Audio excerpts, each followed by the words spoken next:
Oh yeah, good evening,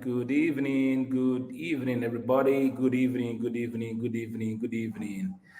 Oh wow, so it's great to be finally here on this live stream. I'm particularly interested in this live stream. I know a lot of single people are keenly interested. They have seen me write a post that I dated 105 women. Some of them will be thinking that some of you be thinking that I slept with all the 105 women. No, I didn't sleep with all the 105 women. Please, dating is a different thing altogether. I mean, you're just getting to know someone before you guys can begin to hit off and have a relationship. So I shared a little bit about my experience with like three of them. Some of the things that I saw that made me not to move ahead to deepen the relationship, and eventually I met my wife.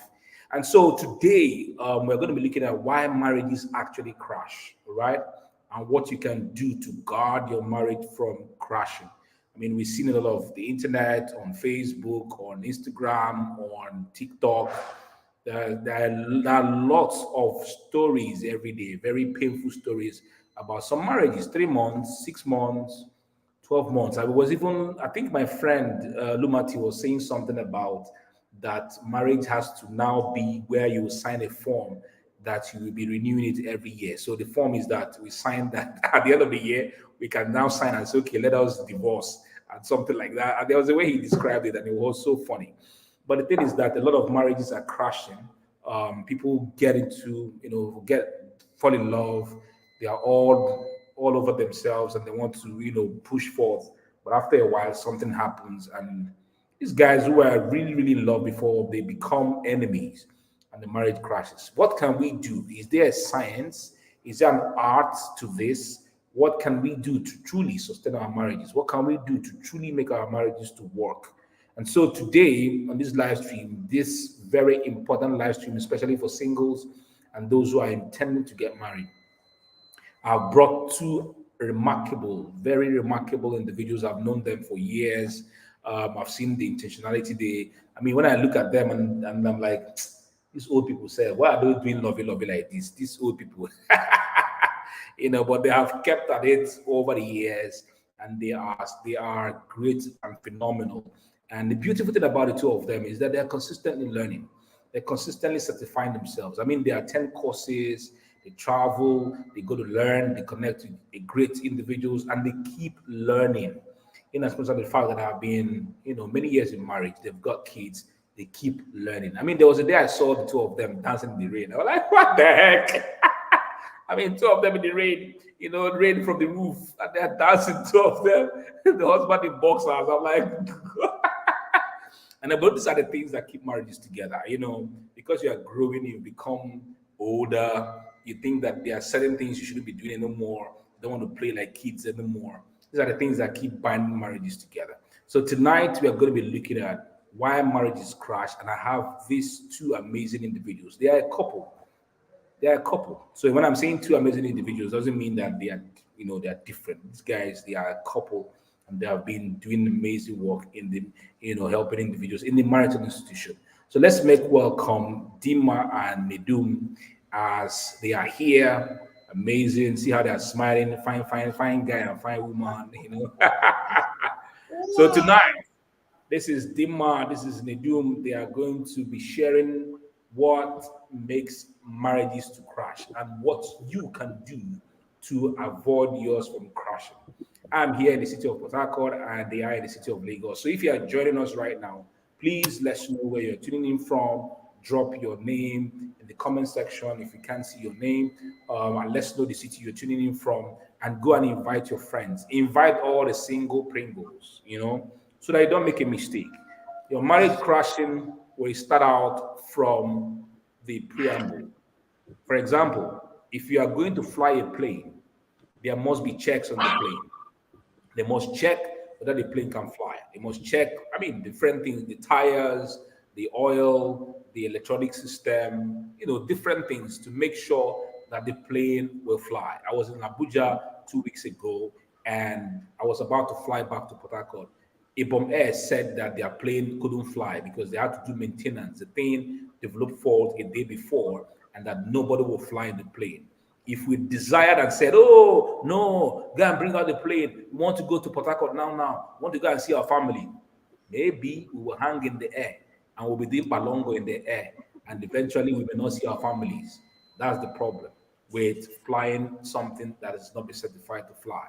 So usually marriages sometimes can crash if we don't pay attention to some of the things we need to do at the beginning, to do some checks, to do some great stuff that will make the marriage sustain and last for a long time. So, guys, if you're watching us right now, I can see Alta Abraham from Abuja, Alice from Lagos. I see Chidima from Ebony State, Sam from Uyo, Chukwudi Godfrey from Port Harcourt, Izora Okofo from Port Harcourt, Destiny watching from Abuja, sorry, from Wari, Chidima, good evening. Inyene Joshua watching from Port Harcourt. So, guys, go and tag your friends, all right? Tag them, tag 20. Tell them you are single, you are looking for man, you're looking for woman. This is where to come and learn, oh, so that that man that you find will not, the marriage will be doing lovey for many years. I mean, Yes, maybe so until two of you die, you right? So please tag your friends, tag all the single Pringles that you know, let them come. Even those who are married, you still need this, all right? Stay awake, listen to these amazing individuals, and please know what to do to guard your marriage from crashing. Me, I'm still a learner. Even though I've been married since 2010, we still learn. I mean, today something still happened that made me think, okay, oh, you know. So we are still learning. We are still learning. So let's make welcome these two smiling people to this live stream. I mean, Dima, your husband is smiling more than you. Please smile, smile. I am smiling. Wow. Okay. No, I don't smile. fake it. It's Don't not fake it. Don't smiling. fake it. Don't fake Ah, it. I am smiling. I am smiling. All right, let's make welcome Dima Nedun to this live stream. Please tell us about yourself and then go ahead and dive into this. I'm back here in the background learning and taking notes. By all means, please take over from here, man. All right. So, sweetheart, you start. Tell them who we are. okay, thank you. The Dawn, always amazing person to be with, to share with. And the very first time I met you, I was like, wow. And since that time, I've been following you up, and it seems so that every day you keep soaring high. And thank you so much for what you do for humanity, and the way you are also using your services to make people visible and also promote people in same way, making them more valuable. So we are Demand Wobi, um, marriage counselors, coaches, and also practitioners with different degrees and certification courses on relationship building. And today we are so excited and here to share our expertise and also experience with all of you out there. And hopefully, at the end, it will be a meaningful time spent with you.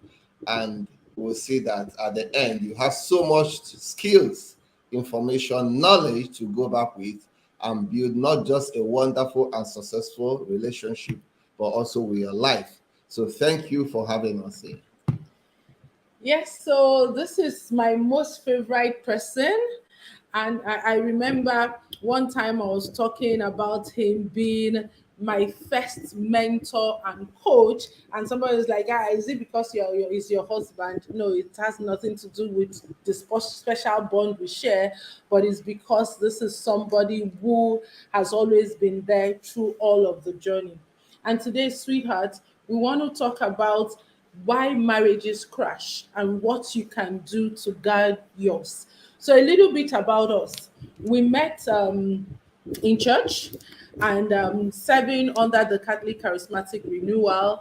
And I was just fresh from secondary school and joined the renewal whilst I was waiting for JAMB, and JAMB was jambing me. So, for some reason, I was at home for over 3 years, because I took jam 3 years, 3 times before I got into school. And I think that was an opportunity we got to really get to know ourselves.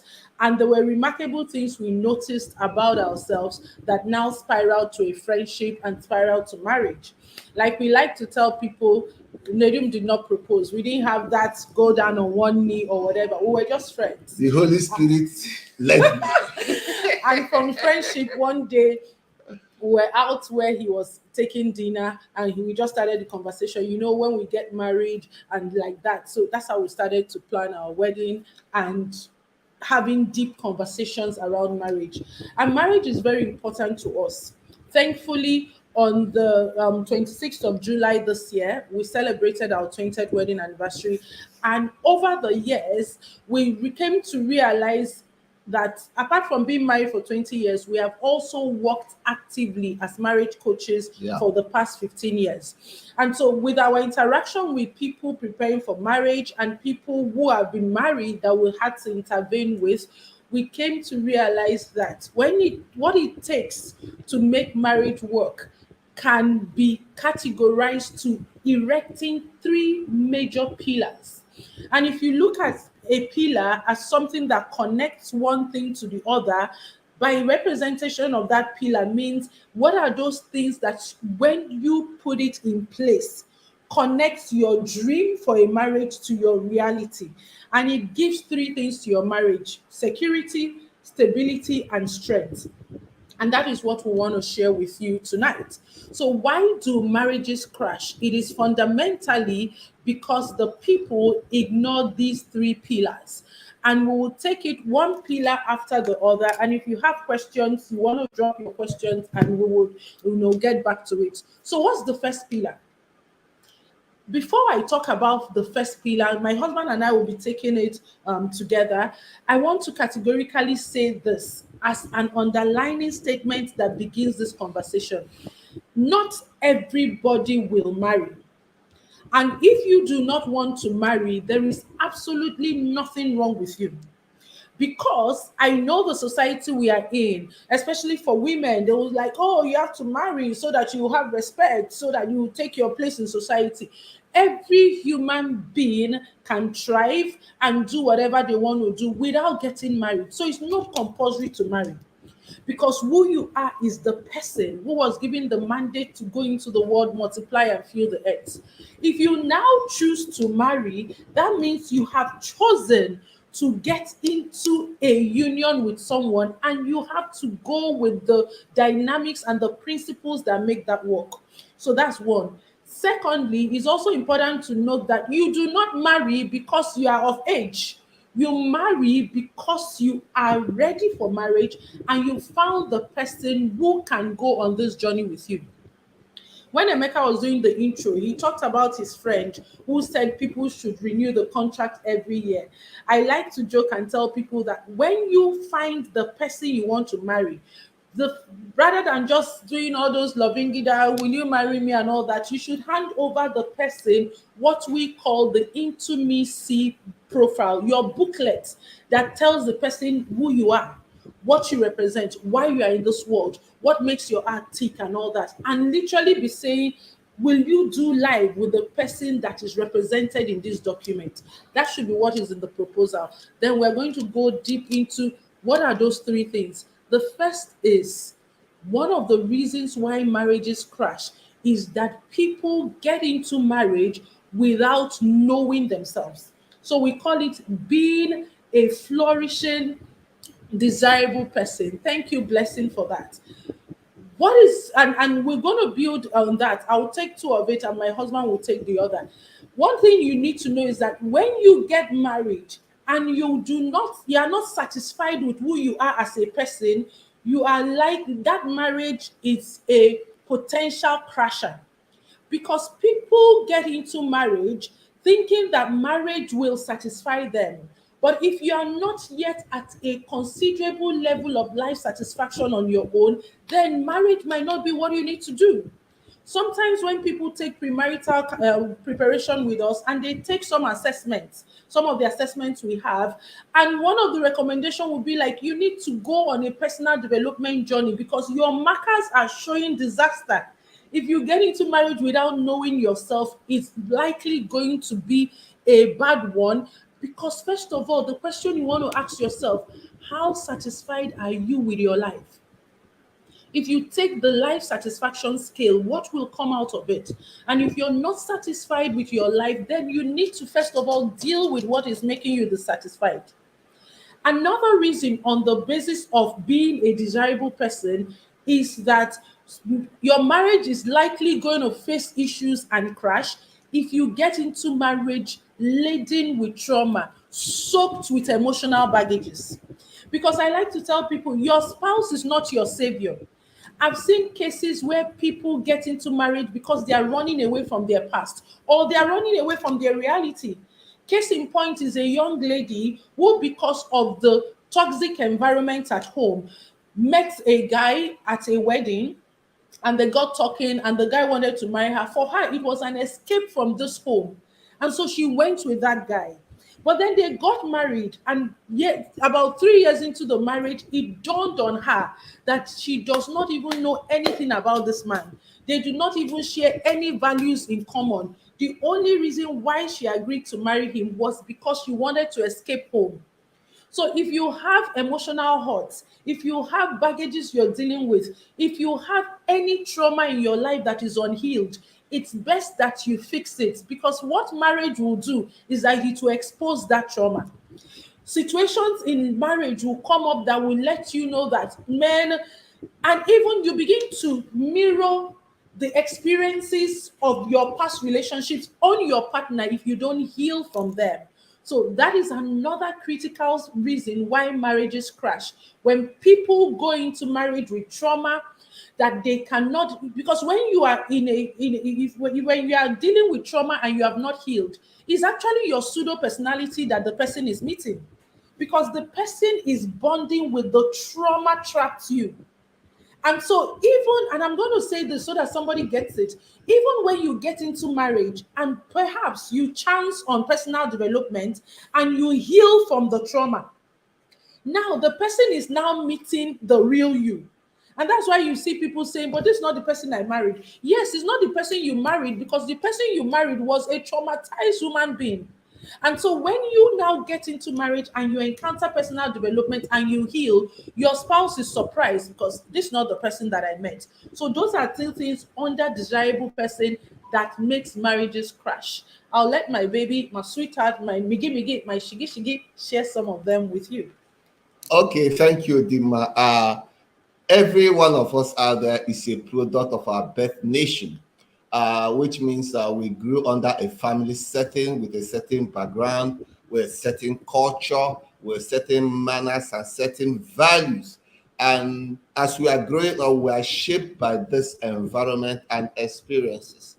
And to be frankly, you started learning about marriage not when you were in your teen or when you are about to prepare for marriage. You started learning marriage when you were small, watching your parents or watching those significant people who are married.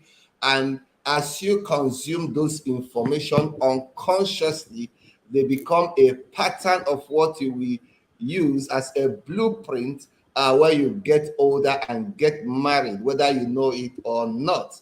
So what that implies is that sometimes when you meet a tush lady, a guy, you are thinking the person you meet there, based on the current relationship, will relate with you like that, and simply you will enjoy life from what you see immediately. But that's not true. When you get into the marriage proper, those underlying learning and scripting from the birth nation begins to show up. If how to resolve conflict was the parents fighting or their neighbor husband and wife fighting, they begin to interpret their emotions, their judgments, and the way they want to solve conflict based on those experiences. And quite frankly, not everybody get to transit from a disempowering experience to a powering experience. Though people might be touched with their profession, because I've seen lawyers, we meet lawyers in our therapy sessions and counseling sessions who you imagine a learned person cannot be saying something like this. A learned person has to think, have to have forward thinking. A learned person has to think in a particular, more empowering, secular meanings to events. And you're wondering, how come this so learned person is thinking like our great grandfathers and putting a stamp on their culture and those things that even wouldn't work in this present time, because they are a representation of their birth nation. And this can be so surprising to the intended spouse or to the married person. Is why is this person so backward when I thought he's a graduate, when I thought he has made meaningful contributions in his career? You didn't marry the career, you married the person. And this kind of surprises can eventually shock you to your bone marrow, because your expectation has been dashed, your hope has been crushed. And if you are not able to manage that this person is not just him, you are also managing a culture, a background, and an upbringing, you will be very, very surprised. And this can lead to a lot of disagreement and clashing. And the second one you have to understand is your personality type, how you interpret the world, the tendency of your character and your mannerism. You know, when I was single, because I'm a perfect critic, and this is just a true real story, I took out a piece of paper and I wrote the kind of wife I want to marry, and the kind of father I need to be, and the kind of husband I need to be. Because I'm somebody who always plan ahead, who wants every detail, who wants everything, dot every knot. But relationship can be that way. And I found that something very, very interesting. I look at every lens based on my perfection. I want everything flawless. In fact, the flat I was living, if you visit me, immediately you are leaving, I take my brush, start brushing, the floor mesh is perfectly clean. So everything everywhere was where it's supposed to be. And I found out that I think only in my own terms. And if I'm going to represent and be this kind of husband I want to be, yet I may have a good woman, yet I may have the right woman, but my personality might make that person miserable, because I don't expect anybody to make mistake. Even when I make mistake, I like so bitter. I am not soft on myself. So imagine if I bring that kind of personality into the person that I need to marry. What did I do? Something funny. I bought a puppy, a little puppy. And when you are single and you are taking care of a puppy, you have to leave that puppy in the morning, give it food, come back. By evening, the puppy has messed everywhere. What this allowed me to do actually is to deal with my negativity, to deal with certain attitudes and behavior that I realized that this cannot build a team-centered relationship, a team-centered marriage, whereby I will not be so opinionated and think that my assumptions should rule everything. I should be able to look beyond me and see the value the other person is bringing. So sometimes what makes marriages crash is that people have not gone beyond themselves. They are so wrapped up in their world. They see everything based on their own lenses and their own map, and forgetting that it's a partnership. Two people coming together, joining together in a covenant, and see that they can flourish, blossom together, and be the best of themselves, even as individuals and also as a whole. Fantastic. And that just reminds me of what my husband was saying about the family where you come from. And there's one story I would like for you to share with them about when we were discussing how we wanted to do life together and all of that, and you were sharing with me the dream you had for your career. Sorry. Yes, very, very funny story, actually. Like I said, I wrote so many things down. I was like, okay, when this lady I meet come, I will have a supermarket for her, because where I was coming from for Sumi, in a way, local government precisely. So if a man claims to love his wife so much, to be more than just a sit-at-home wife, the tendency is, okay, maybe in front of the compound, anything close to the home, you have a supermarket for her where she can, manage the home and then the supermarket at her free time. If you ever do something like that, that means you're a wonderful guy. At least you allowed your wife to have something where she can just go and have some fresh and look around.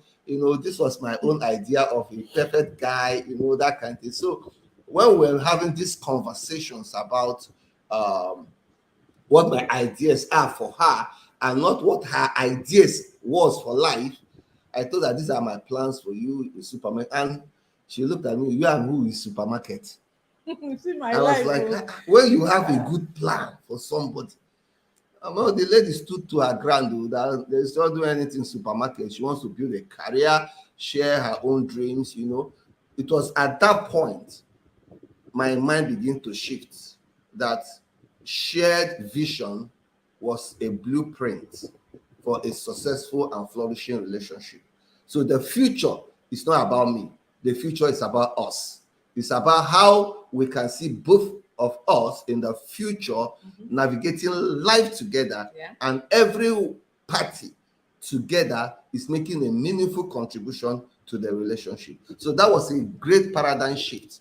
And that is why sometimes when people marry, they marry careers of people. They marry the idea of the person in the future, forgetting that people along the line will change. What can remain constant is the character and the value that empowers them, and not probably what they do, which can always change as life goes on. Yeah. So there are many markers to the flourishing you. So remember where we started, why marriages crash, first of all, starts from you, which is why I say to people, rather than you, before you even begin to look for Mr. Right or Mrs. Right, you want to check yourself. How desirable are you as a person? And if you look at desirability from the root Latin word, it means how much do you go towards yourself? Like I ask people, and I'm going to ask you tonight, can you marry yourself? Like, can you marry yourself? How much do you like yourself before you can now share it with somebody else? And honestly, if you don't know yourself, you are going to come into marriage messed up, because marriage is innocent. When we come on social media and somebody is saying, oh, marriage is bad, marriage is that, like you're talking to single people, they are so scared to marry. And I say to them, marriage is innocent. What makes a marriage are the people in the marriage. And if one or both of those people that are coming into marriage are disempowered, meaning that they are not flourishing, meaning that they are not desirable, meaning that they are not whole, they are fixated in their trauma, they are going to impact the marriage badly. And that now takes us from you to we. The second pillar is having a shared mindset about marriage. And we cannot even overflog this.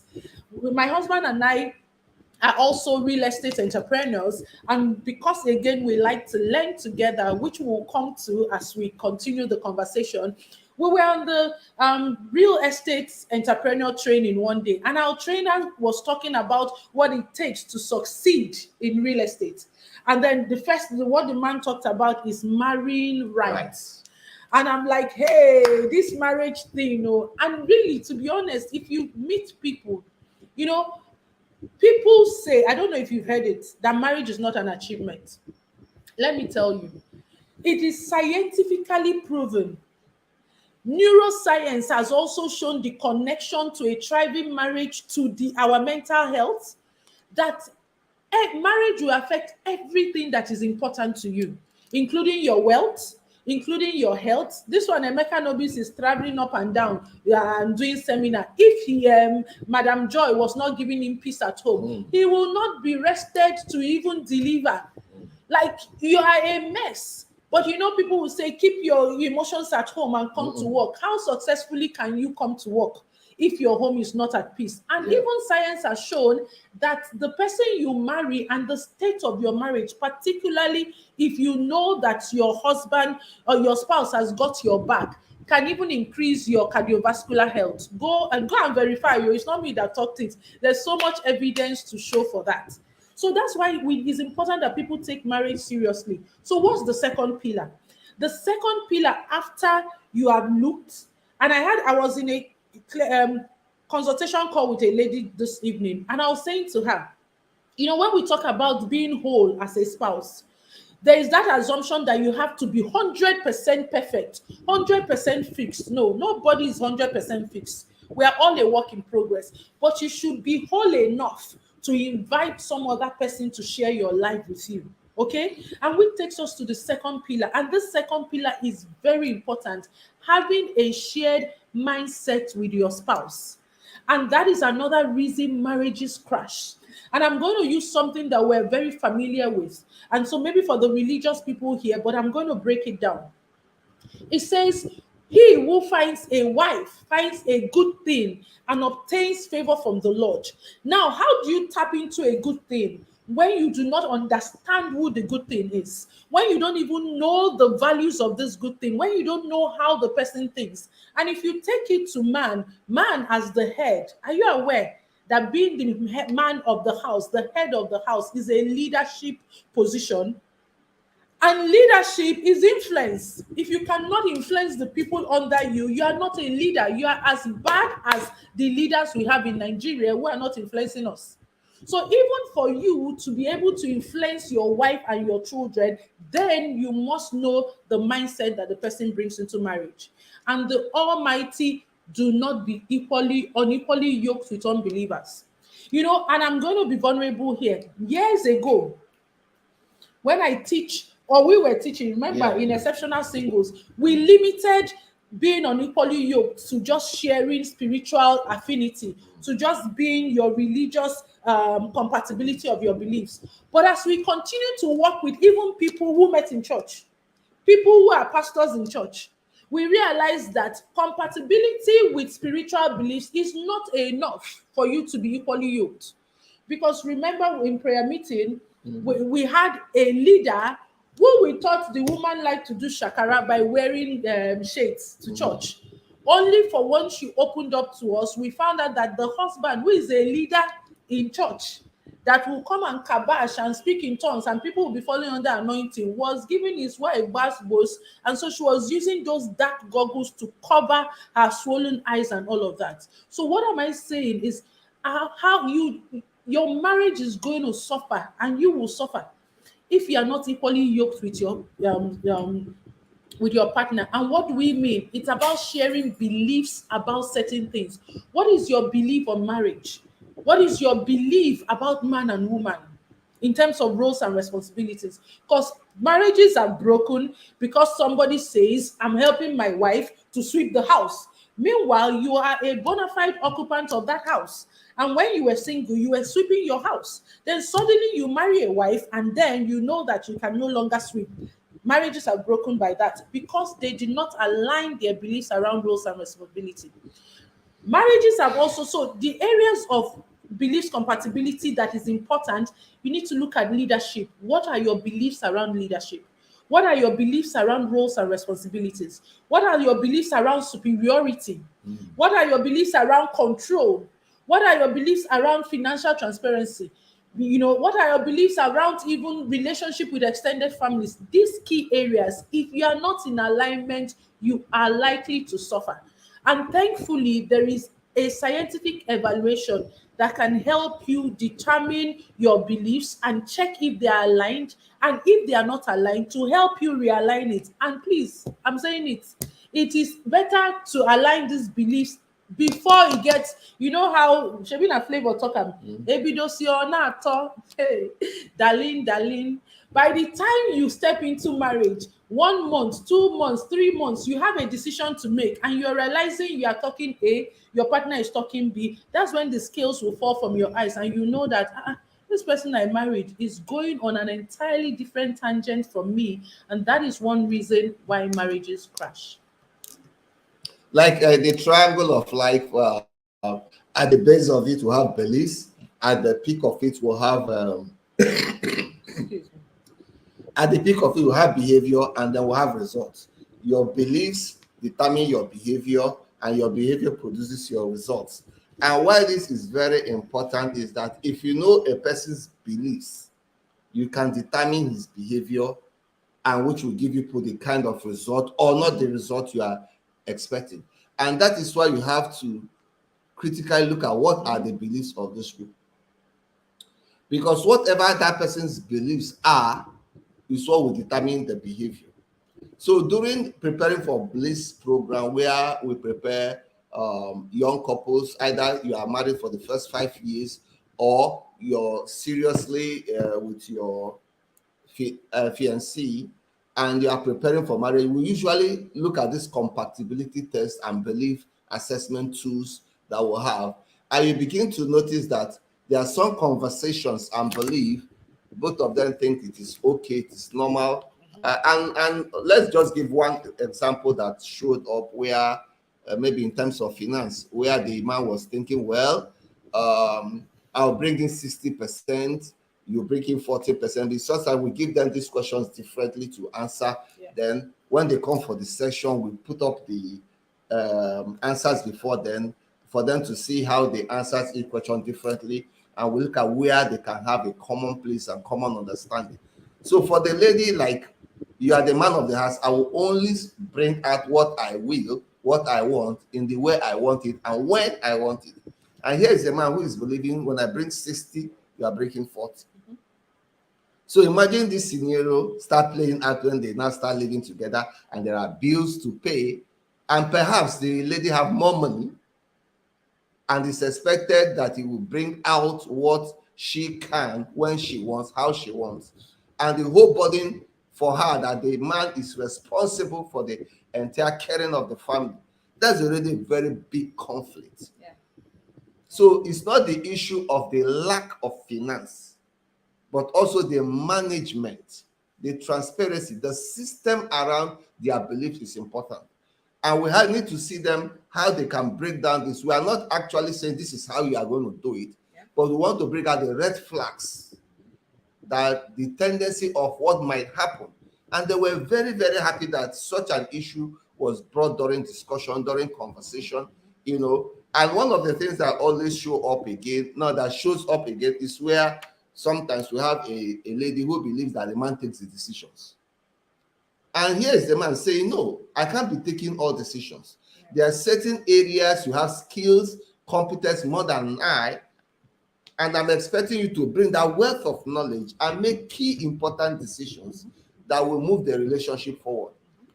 And for that man, like, no, I can't make all the decisions. Even when I'm incompetent, I expect you to come in.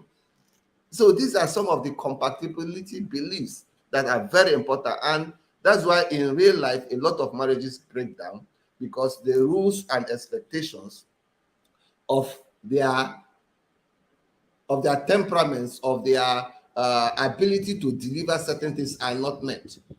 So somebody is expecting something from somebody while that person is disappointing, thinking you are to blame in such a thing.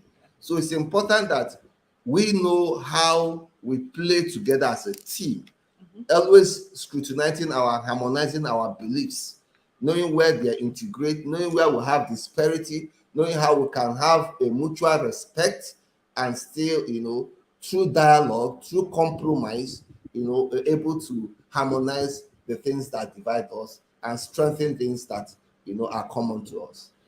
Yeah, fantastic. In addition to what my baby has said, I need to bring he said something that brought this to my mind.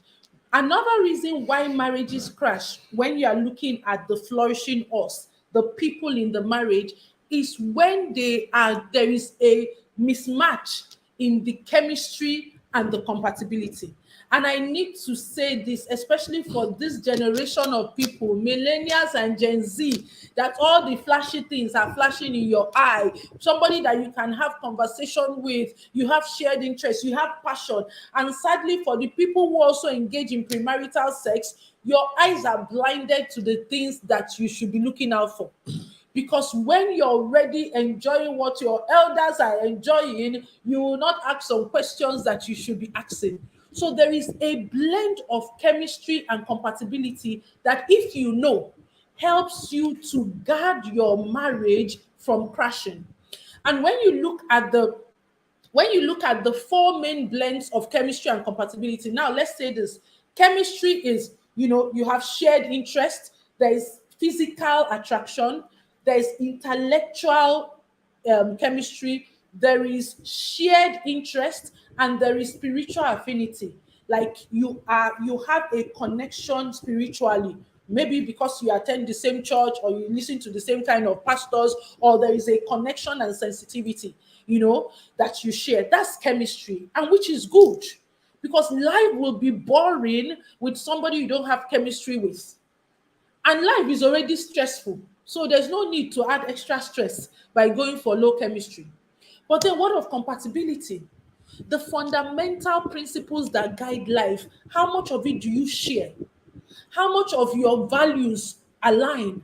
How much of your beliefs? How much of your life priorities? We have worked with a couple who broke their engagement. They were engaged, but in their engagement, they were having issues. And when they wanted to, proceed to marriage, they decided to do marriage preparation with us. But that engagement broke after they were confronted with the fact that they did not share common values. Because when we do marriage preparation with in the Preparing for Bliss project, there's what we call the values elicitation process, where you elicit what makes life important to you, what makes you take the decision you take personally as a human being. And then the other person also does that, because another reason why marriage crash is because we assume we know what certain things mean. So we worked with a couple, and they were Igbo couple. And what brought them to counseling was the man saying the wife does not respect her. The wife does not respect me. The wife does not respect me. And then I asked him, sir, when you say, does your wife know what respect means to you? And the young man looked at me, Madam Ibiakwa, what do you mean? Every woman should know what respect means. Don't you know how to respect your husband? Don't you respect your husband? And I'm like, can you just indulge us? What does respect mean to you? And he went on grudgingly to share what respect meant to him. But the wife was just hearing it for the first time, because the wife was respecting him the way she thought respect means. Because what will make my husband feel respected is different from what will make Emeka feel respected. So if you don't know, so when we take people through the values elicitation, we don't only get them to elicit their top 5 values. They also write what those values mean to them personally, so that their partners can understand it. Because if you get into marriage with somebody you don't know what makes the person come alive, you don't know why the person makes the kind of decision they make, you don't know what is the compass with which the person is navigating his personal life, it's going to be tough to live with such a person, because you won't understand the person. You won't understand why he does the things he does. And you cannot now align your values, because marriage is the coming together of two individuals with different worldviews from different families to build a new family. And you can't divide a person from his values. You can't divide a person from his beliefs. So you got to know that beliefs and values so that you can align it together. So quickly, before we move to the third pillar, let me share you the 4 chemistry compatibility blends that exist, and the ones that are a disaster, that the marriage is likely going to crash except God delivers the people with an outstanding miracle that they have to be part of. So the first blend is low chemistry, low compatibility. This one, we do not recommend it, because the work to make it work will drain the life from you. You are not connected with this person emotionally, intellectually, spiritually. Your chemistry is low. Then when it comes to compatibility, your life priorities are different. Your what you want from life are different. Your values do not have any meeting point. It's going to be tough. We call this the red danger zone. And I'm not saying that I'm the one going to tell you what to do, but if you're in this zone, just know that you go suffer for the marriage. The second one is low chemistry, high compatibility. Now, this is also a danger zone, but not as dangerous as low chemistry, low compatibility. Because If you have high compatibility, there are things you know that you have in common. You have shared dreams, you have shared purpose. You can use what is working for you to increase your chemistry. But you know, if that chemistry is too low, to waking it up is too much. That's the kind of people that have shared dreams. They can be going to church together, attending trainings together, but their sex life is dispassionate. Like they are just doing it to fulfill obligation, and you are wondering, what how did I get in here? The third mix is high low compatibility, high. Now the third one is high compatibility, low chemistry. Did I get that? First one, low. The second one, low high. The third one, high low. Yes, the third one is high chemistry, low compatibility. Your Congo shining will be sweeting you.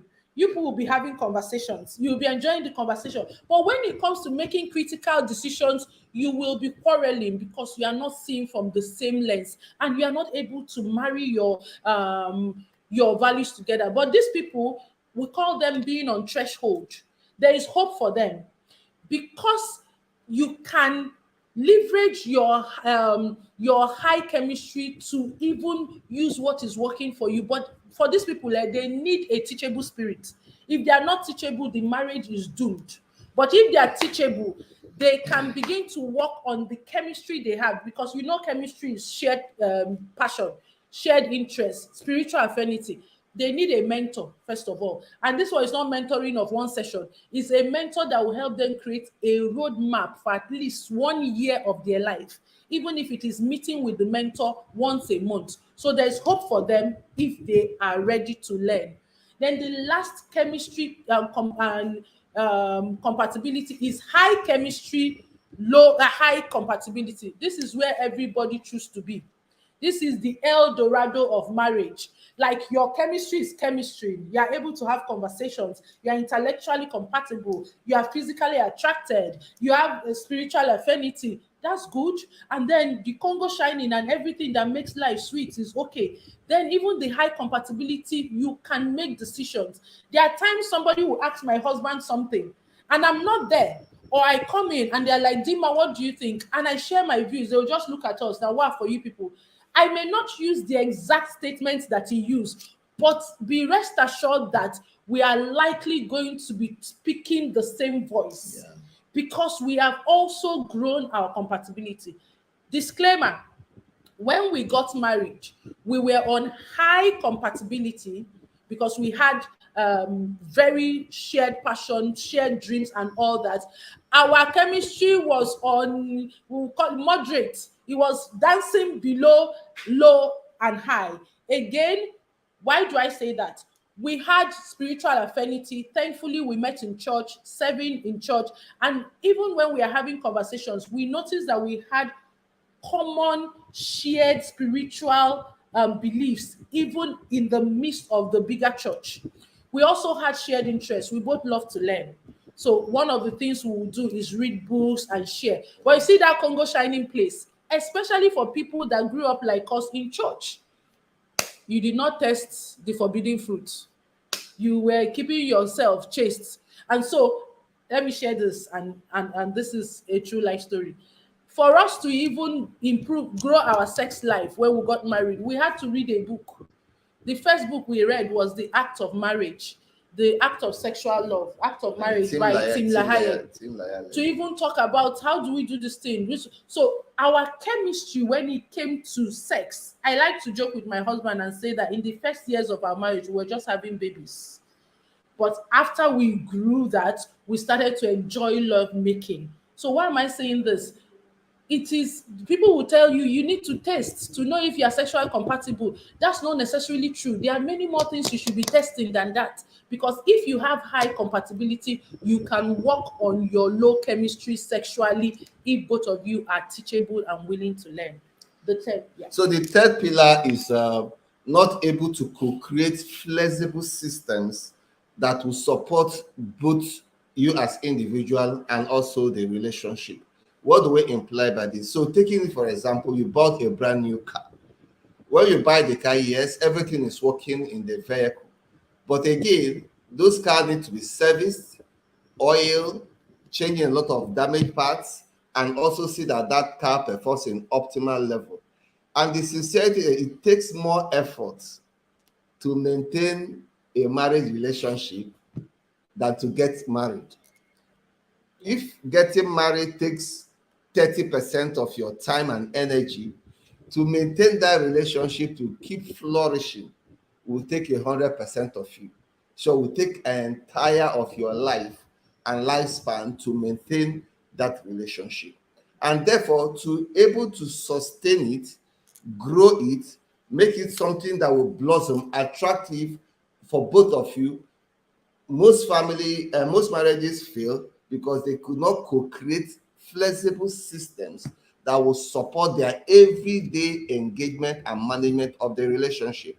And one of the things that actually helped us is when we got married, I think the second year in our marriage, we read a book by what's the name? Stephen Covey. By Stephen Covey, The 7 Habits of Highly Effective Families.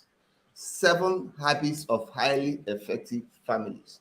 So before we got married, we started documenting our meetings. We have quarterly meetings up to today. So 20 years after our marriage, our minutes book, the evidence of our minutes book, our first discussions, quarterly discussions, all of them have been minuted up to this moment. And every year, that's how we had the idea of holding our weekend marriage getaway, flourishing weekend getaway for couples. It started by us going to the weekend of our anniversary and begin to ask questions. How have we fared? What did we do right? Where are my flaws? Where do I need to strengthen? How do we move from this point to this point? How do we get newer and better goals to achieve together?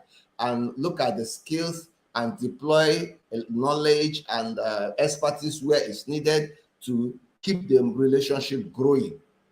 And this is one of the things a lot of people fail to process. They think now we are married, everything should just happen automatically on autopilot. Life never happens that way. So you are going to look at what are the systems that will keep this relationship working. What are the time routines? What are the empowering behaviors and the tools we need to keep tweaking, keep improving, keep making it possible for us to cohabit and co-create everything that we are living together and using to build this relationship. And that is why systems are very important. In fact, systems are like your manual. You know, every product will always come to with a manual. If there's something challenging or something you think you are not getting wrong, you go back to the manual. As the manual that was created by the manufacturer will help you to know, okay, you can fix this, you can do this, and you can do this.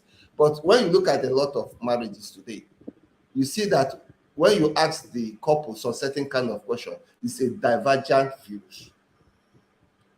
So some of these systems are, one, how do you enjoy the romantic dates you need to have? There need to be a plan. If not, you find that you are staying in the same environment and you are growing apart. So if you want to improve your romance, what dates are you going to be having? Where is it going to happen? When will it happen? If it's about money, how are you going to budget your money for self-development, for career progression, for even vacation? If you are going to be healthy, what are the likely foods and food habits that you are going to eat? If you are going to be physically healthy, what are the medical bills, medical processes, and physical exercises and relaxation you are going to have? It takes a healthy person to have a healthy relationship. If you are going to work and they are going to work in different careers, what time? Who stands for who? Perhaps, and I'll give a story. You know, my wife, when we got married, she was working in a bank, and me being an entrepreneur, I'm a boss of myself, so my time is flexible. But because of my time, I was the one that took all the children for immunization. I remember when I take them to the immunization, some of the people that knew us there would be saying, "Where is your wife? How can a wife send his husband to come to immunization?" Because all of them will virtually be women. And my own, how is that their business? Is it their children? Is it their concern? The important thing is that the children get immunized at the right time and at the right place. And I take them home and probably stay with them all throughout the day. So it was not a question of it's a man's job, it's a woman's job. The system we created and the system we want to live by asks us, how do we support each other? Who is more engaged? Who is more productive in certain area? As long as it's moving the us forward, that is what is important to us. So not necessarily along gender lines. That is what that worked for us. It doesn't mean it has to work for everybody. But how do you create these systems? How do you create these processes? How do you come to a harmony on how these things will work, which is different for every couple? So one of the things we'll help couples to do when preparing them for bills is to look at the systems. All these things they have shared in Sister 1, in Sister 2, and Pillar 1, Pillar 2, how do they create a process around it? How they create a manual around it? How will this thing work? Is something they need to have a conversation about, and will help them to create the roadmap, which when they follow, the continuous result of a happy, successful marriage will always be their testimony. Fantastic. So I just saw a question somebody shared, and the person was asking, so how do I build chemistry and compatibility with my partner? It starts first of all from knowing where you are with your partner in terms of chemistry and compatibility, and you can determine that by taking a simple assessment.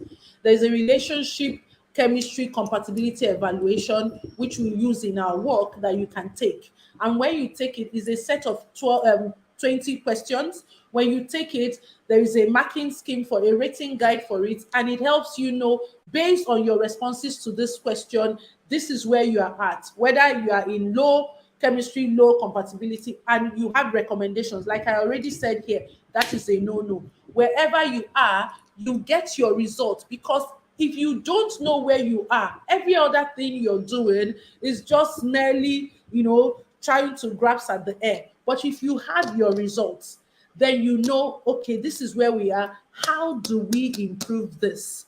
And so that is where it starts from. Like my husband was saying, in talking about systems, and I think we are concluding here, systems is what make ordinary people achieve extraordinary results predictably. I need somebody to get that.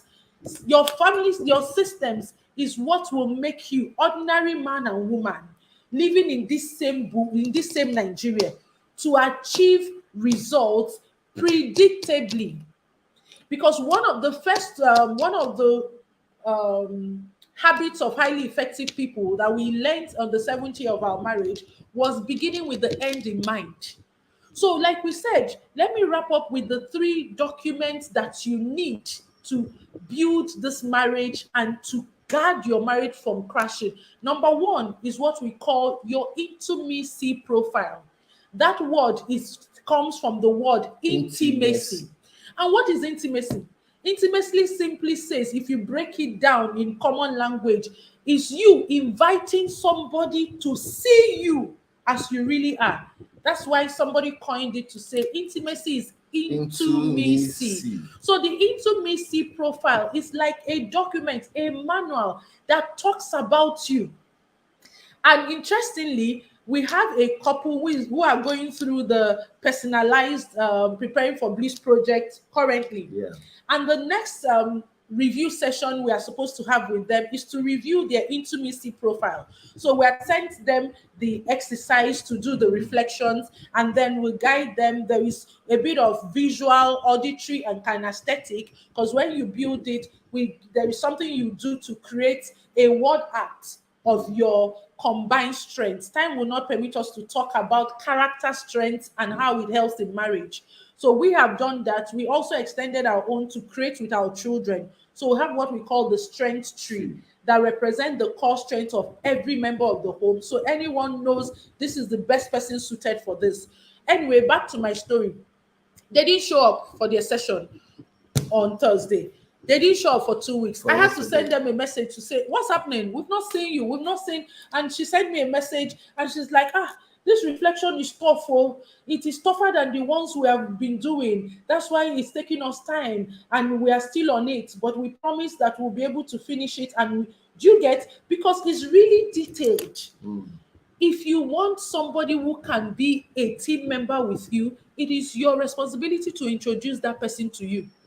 You produce the person to you. So that's one. The second document that every marriage should have, and it's important that you build it early, is your family brand. Now, somebody is looking at me. Are we bringing branding from customer to family? Yes, because you need to know what your family represents. What is your family vision? What are your family values? What is your family mission statement? What is your family DNA? Right? What represents you people? Because it is on this vision that you will build your systems. It's on this vision that you would train your children. And I dare say to people, how you start marriage prepares you to be a new ancestor. Somebody who can break the generational trauma cycle from your ancestors passed to your parents and to you. So somebody say, my parents did not do this. I didn't learn it from home. Yes, they did their own based on the resources available to them. What are you willing to do to be the new ancestor that will stop all those unhelpful patterns? Then the third is your family systems guidebook. You see all the systems my husband is talking about?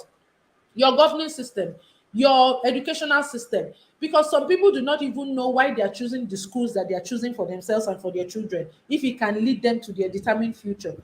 Your economic system, your domestic management system. Early in our marriage, domestic management system that we did not set in place was a cause of conflict.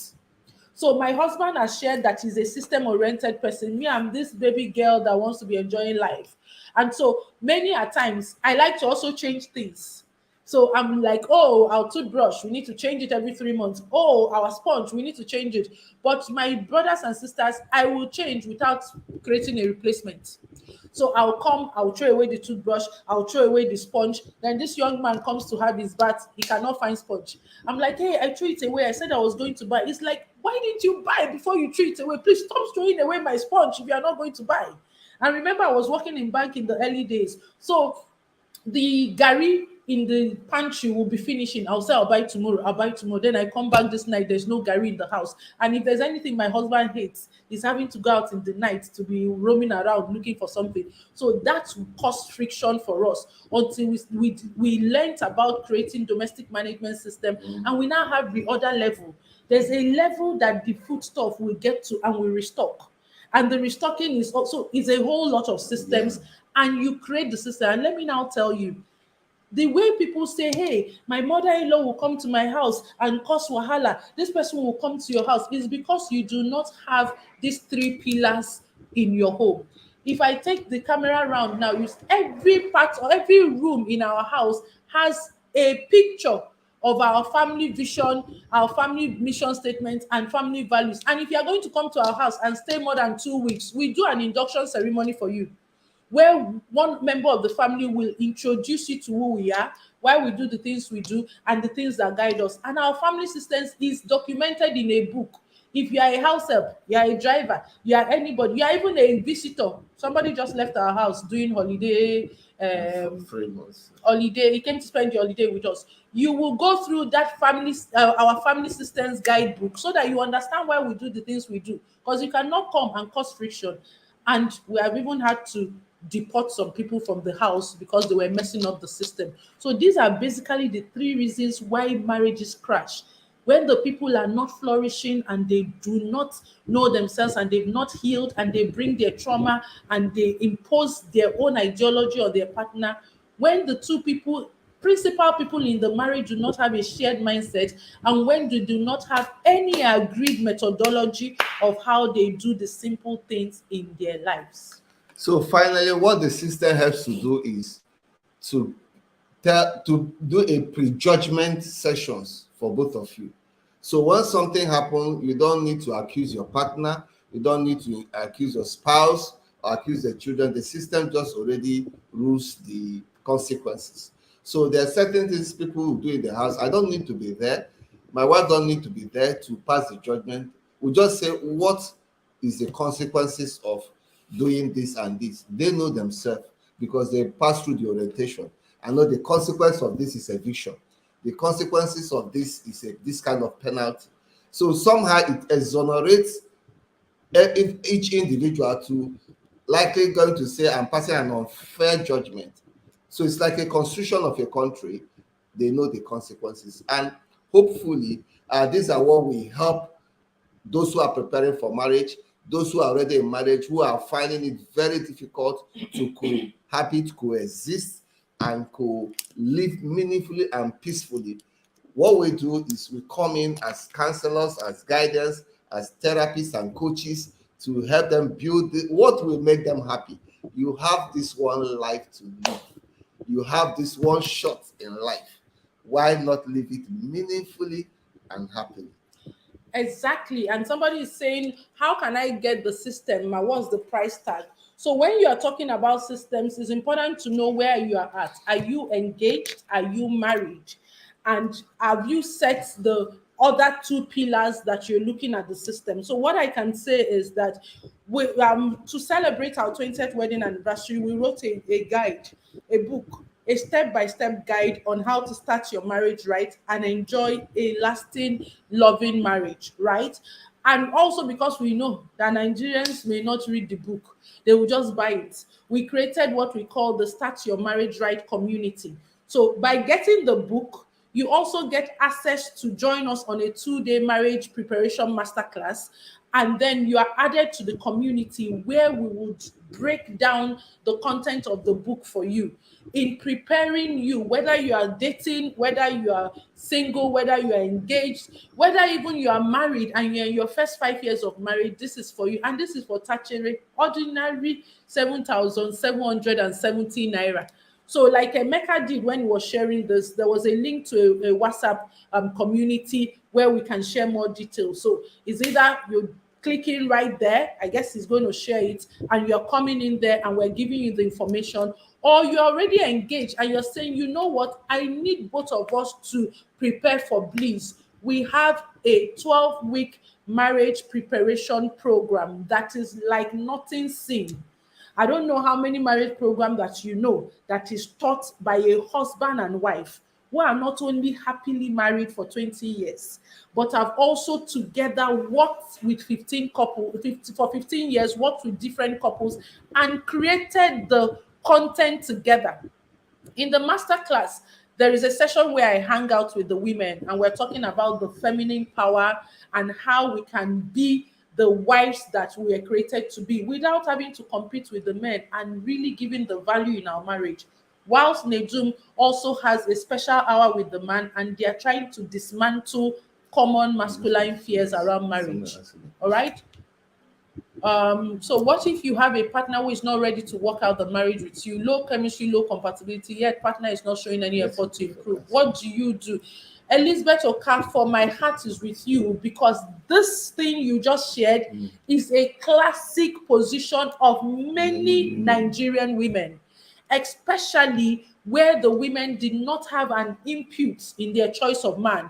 Maybe they finish school, they say you are ready to marry, they introduce you to somebody. So if this is your position, I empathize with you. What is the hope for you? The hope for you is you need to fix your first pillar.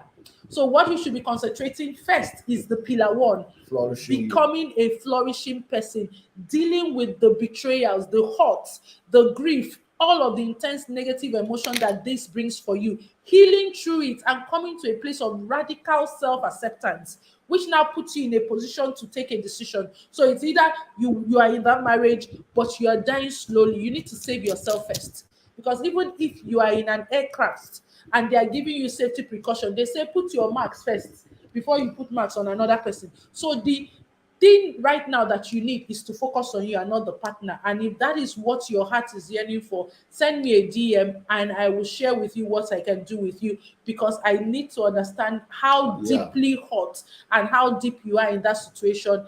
And I'll give you tailored coaching and therapy that can help you with it, because this is an individual work. All right. So, Emeka, where are you? I don't know how much time we still have, because if you leave us, we'll talk about marriage till the Achilles. And I'm wondering, don't wrap for 1 hour. Is this Yeah. class supposed to be for 2 hours? Oh, Should we take it to 5 minutes? So that's why I we're looking for was your. I was here. I was here just enjoying everything. We have done 1 hour 10 minutes so far. yeah. So we can answer some questions and then I think we can call it a day. Yes. So guys, I know there are some questions that are on the screen right now, like the one that is on the screen. We will have like another 10 minutes to answer these questions, and then you can connect with Dima and Nedum. I think I will have to tag, but it's easy to, in the WhatsApp group. I'm trying to Exactly. think how we can get that from the WhatsApp group. I'm going to paste it in the comment section so that we can all get into the WhatsApp and connect with them privately. So okay, but I'll be putting out questions on the screen so you guys can answer. So that's the first one. Okay, we've answered We've this. This answered was the this. Yeah. lady who talked about being in low chemistry, low compatibility, and the partner is not showing any effort. And I've said that what you need to do is to save yourself first, because it is the person who has blood that can donate blood. And so you need to deal with that. So I think we've answered that. This says, how can a woman who has no mind of her own and was cancelled into marrying when she should have built a life for herself and discover purpose do? The husband disagrees with the fact that she's knowing and it makes her miserable. Oluwatimileyin Florence, the same answer I gave to the other lady is what I'm giving to you. Mm. Yes, you may have gone into marriage without of not of your volition, and you are not getting the sense of fulfillment you need. Is also to focus on pillar one. Remember, we say it takes 3 pillars. And let me tell us this. I have worked with my husband, and I have worked with couples for 15 years. I myself work as the director of studies at the Institute of Family Engineering and Development, and with my team as the director of studies, we have trained over 1,000 family life practitioners.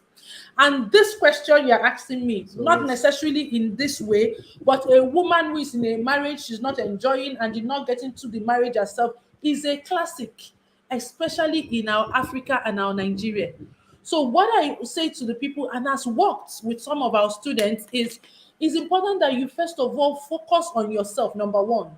Number two, you cannot successfully get the attention of your husband if you do not know your husband's personality and his value system.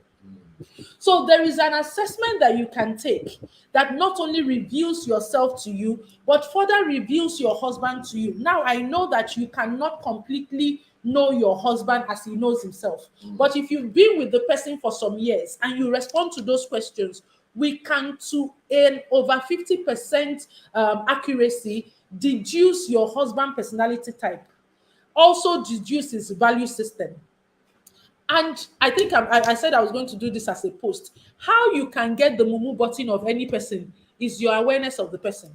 If you know the person's personality, what he likes, what he does not like, what makes him happy, what makes him tick, and the questions he's asking of life, you frame what you are telling the person to speak to the person. Many a times we come by maybe attack or rebuttal or criticism. And every human being, particularly a man who was raised in Africa to be the giant of the house, when the person feels attacked, the most natural thing the person will do is to come back at you to protect themselves. So there is a system with working with a husband who is not cooperative, but it starts first of all by knowing what are his personality type, what are his value system, and then you create a strategy around it whilst you are also working on yourself to learn how to talk and to learn how to give meanings to the events in your marriage that does not upset your serenity. So that is all part of what will happen in the individual therapy session for such a woman. And to add to what Dima has just shared, some of the questions don't have enough data to let us process and give you the right answer. Some of the information we need is not here in the question. So there might be some personalized answers that will help to produce a tailor-guided therapy and sessions for you, and that's why contacting us immediately after the program can be much more helpful. Yeah. And I can see the dawn. Sleep has slept. The dawn is not sleeping, but sleep has slept him. So we need to leave. He has posted the WhatsApp link. So if Yeah. you want to get more details, you want to ask your questions, you want to get more information, just click on that WhatsApp link, get into the WhatsApp, and then let's continue the conversation. Yeah. Thank you so much. Thank you so much for this. After the live stream, I'm going to edit the post, and then I'm going to put the link for them to also join the live the WhatsApp group. Okay. Thank you so much. Thank you so much, sir. Thank you so much, Ma, for this amazing. I mean, the way you guys are finishing your sentences, the way you guys shows that, man, you people are really you're really connected and you're vibing on this thing so well. I'm envious. I'm jealous of what you guys are achieving.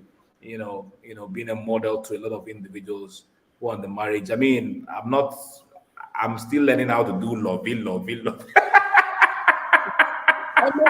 Let me change your blood, because your blood is too serious. You need to infuse some play into the blood so that the blood can I have my ways. You will use English to scatter the woman's brain. Why you love English? In a daily lyrics in a scatter your brain. All right, so thank you so much. I look forward to seeing you people again in Lagos. I will be in Lagos next month, October 14th. I look forward to seeing you again. Thank you so much for this great time out we had and the teachings.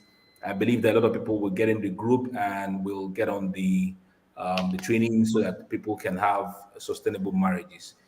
My regards to everybody at home. Thank you, everybody who tuned in and those who asked questions and who learned. This video will be here for everybody. So, guys, before we wrap right now, I want you to do something. These people have delivered great value to you. I need everybody around you in your community to get to know these two amazing individuals. Please take just 1 minute right now and tap the share button. All right. I want to do it like what God cannot do does not exist. So tap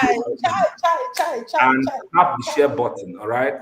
Your miracle is in tapping the share button right now. Okay. So that it can also be a healer to other individuals. Because I believe by the time you share this video right now, this live stream, individuals will watch and they will experience healing.